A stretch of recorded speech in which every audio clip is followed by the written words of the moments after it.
Well, here we are. We're about 150 hours into this fun part of the job. Doing glazing the whole car, blocking the whole car out, longboarding it with a longboard, and redoing it until you get it exactly perfect. Get all your lines the way you want, everything lined up perfect. How many times have you coated that quarter panel?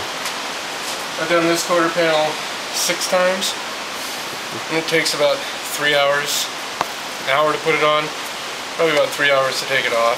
So you got that many hours into just this. But you have to do this, and you do this with every classic car, any car. They all have the same skim coat over it to smooth out the body. We even had to do the doors. The doors were brand new, but they're still wavy. They would have been really look bad if we would have painted them the way they were. So you have to pretty much just do the whole car and smooth it out and make everything just right. We did the whole top. The top had its issues with people jumping on it through the years and everything. So it was just kind of a little warbly, so we had to do that. We did these whole rocker assemblies, of course, because we just welded them in. And everywhere we did welding work, of course, we had to use filler to smooth out some of the imperfections.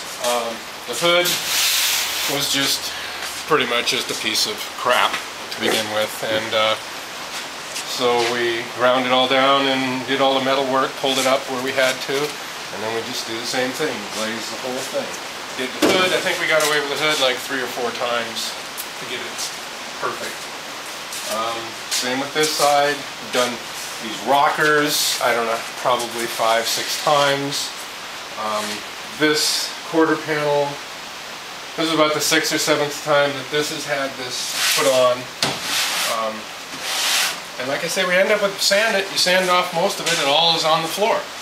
So you're putting on a whole coat to coat this whole fender to get some little discrepancy out of the way it feels. Just something really minor, but you have to do the whole thing because it's a blend.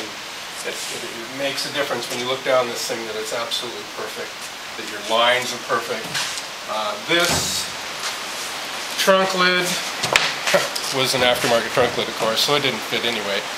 So we put it on and then just filled it over the top, cut it out, and sanded it so it fit.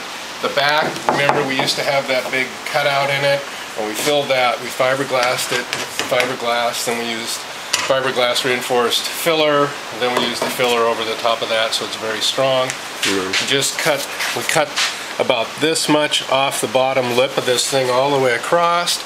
We curved it here, brought this in so that it comes in and meets this taillight panel where we wanted it to be, and that really makes a difference in how that appears. So same with all of these parts of these fenders here, like this.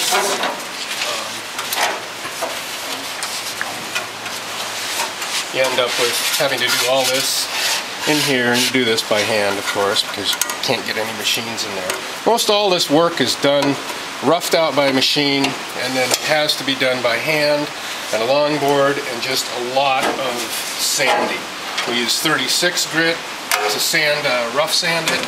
We go down to 80 grit, and then we get into a primer stage, which hopefully we're getting close to.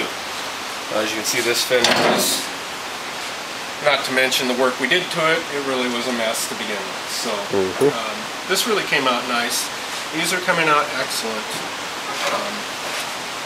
I've done this for 35 years and I've never had a problem with filler falling out of the car like some people seem to think, you know, you can't have any filler in your car. Well, you can, but it has to be installed properly. So this is where we're at, and hopefully we'll be in primer soon.